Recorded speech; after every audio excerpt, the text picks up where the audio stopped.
Alright, now comes the run through the technique. So because we don't have our ideal fight very often, and because once you have this, when you can acquire that, you don't really need much more martial arts. We look at the moments when both make the same, have the same approach, make the same entry, trying to claim the center. Then there will be a struggle to gain the center. So in this first example, I will be the one to gain the center. There will be a bind.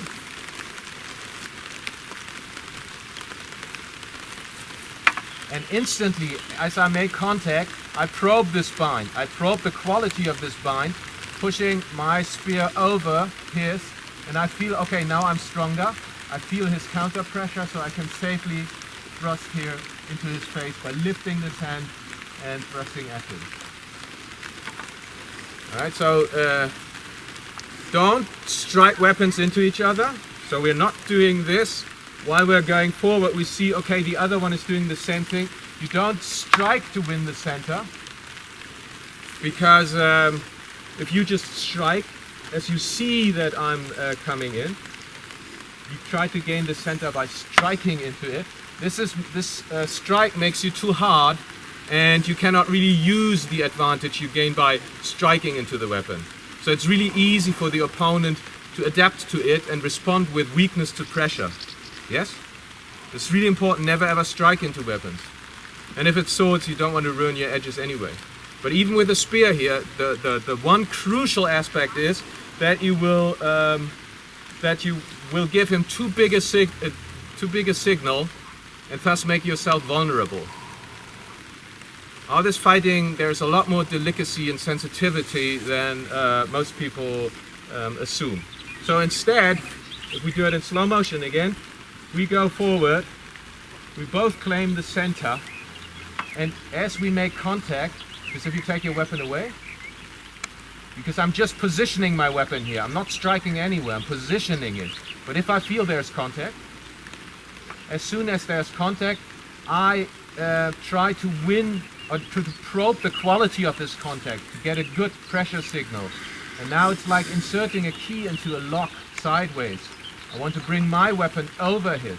This is one of the criteria of winning a bind. If this were blades, I would also turn my edge against his flat. I'm actually doing this here too, only a spear doesn't have an edge with a pole. But if you look at the spearhead, it's actually my edge going over. Now I've won this one, I can feel it, and I start thrusting. Mind you that if you don't feel enough pressure here, if he becomes slack, it becomes dangerous to do this thrust. Now I have lost control and we're back to square one, the double kill. Yeah, so I have to feel, give me the bind again, I have to feel that he's actually trying to win the bind and then thrust at him. If he becomes slack, I would just stop walking here and forcing that pressure that I need to do this thrust. Technique number one. So I was stronger in the bind. There was a bind, contact, and then both started to probe the bind by cutting into it. I felt I was stronger, so what did he feel? That he was weaker. Exactly, he felt that he was weaker. There's actually nothing wrong with being weaker in terms of martial arts, because in martial arts you respond to weakness with strength. This is what I did. But also when you feel you are weaker, you respond with weakness to strength. You don't ever go with strength against strength. That is stupid. This is what we see in all the movies where they press swords against each other, and make it like kind of a reverse tug of war. Or where people just keep hammering at each other, just striking forcefully. This is just primitive. If it says in the 14th century manuscripts that if it was all about strength against strength, if you would respond with strength to strength, then the stronger one would always win.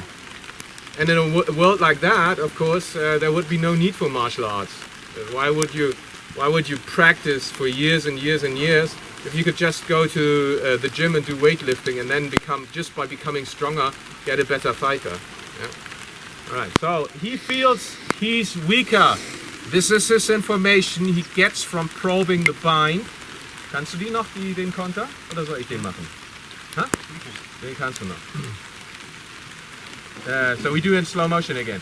So we both strike to win the center. We both probe it. I'm stronger, so I start thrusting. Now he waits as he feels he's weaker. This is when he refers to the place that he has trained. This is what it says in the fighting books as well. It says like, okay, find out in a bind if he's soft or hard, if he's strong or weak, and then pick a play that fits this particular context. So he has trained, so he knows what's going to happen. He knows that this is what's going to happen, and so he waits for this particular thrust and just binds it down. Now we were doing it statically. If you do it in a flow, you're also well advised to step back and make sure that you're well out of range of the opposing weapon. So can you win the bind and do the thrust against me? Give me a little more space. Just move back. Yeah, like so. So now he's taking my part and thrust. I go down and flip the weapon off. Can you do it in a slightly faster, but keep the same relaxation. Okay. Don't be hasty, don't rush it. Be absolutely precise. Precision is the one thing which is important for your training. You don't speed up and say, now we're doing it seriously. This is not true. You just try to do it correctly. And the more often you do it, like with any physical skill, the more proficient you will become, and speed will come as a byproduct. But some aspects you cannot realistically simulate in slow motion, and one of them is, for instance, the skipping stone principle. So as he's coming in, do it in the flow now, and thrusting at me. This skipping stone principle of pressing down and slipping up. This is hard to do in slow motion, and thus slow motion fighting also creates artifacts. You should be artifacts which distort the reality of a fight that is done at maximum speed. Yeah, so keep that in mind too. It's just one combat simulation that's good for you, but it's not the only one. So we have seen that counter here. So again, I'm going to go to technique number 1, trying to achieve the ideal fight. If I cannot do that and meet resistance, I try to win that bind. This is what I will do again. So I will win the bind, thrust, and as I thrust, he binds it down and retreats in order to do that skipping stone. But we do it, and cuts to my face, but we do it at slow motion here. Wir waren noch nicht in Reichweite. Yeah, learning a distance is really difficult. Takes like 3 years or so. Here, I'd say. As he's in the process of pressing me down, he's accelerating. He's actually accelerating my spear butt if I let it run free. So, stay here.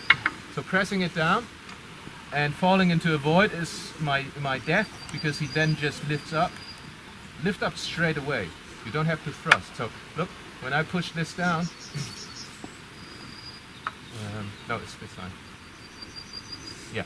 When I no, actually, when you have pressed it, it would be this side. So if I press this down here, I just go up, leading with this part here. So I'm not retreating. I'm not retreating to thrust. I'm going straight up to you. Thank you. Come on, here. Okay. So if this results in an upward slice or a thrust, doesn't really matter to me. But I take the shortest route. Again, geometry. Yes. A shorter route is shorter than a longer route. You can train to run as fast as possible and become a great athlete.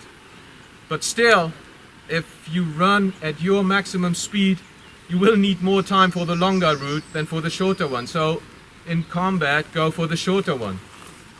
Right? You cannot change geometry by training. That's physics. Okay, so in slow motion, once again, I'm winning this bind. and he feels it, so he waits for my thrust. He retreats and binds it down. As I feel that I'm falling into a void, then I relax this hand and let this just go forward like a wheel. And this may result, boom, in a blow. And of course next you can thrust, or maybe if it falls short, can I have a short spear?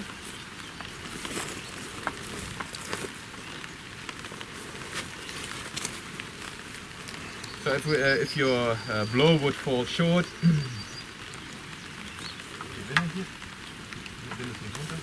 then you may do a double turn. Yeah. All right. So these are the three techniques that we have done, and all of this in fighting would be boom, boom, boom, and then that's over. Took us a day just to go through all the details, the fine motor skills and the sensing in the bind, but it well prepared you for some free play, and you did really well yesterday because we were moving at a reduced pace. I loved it, and now that you have heard this lecture, you want to move, so we're going to do some free play now. Thank you.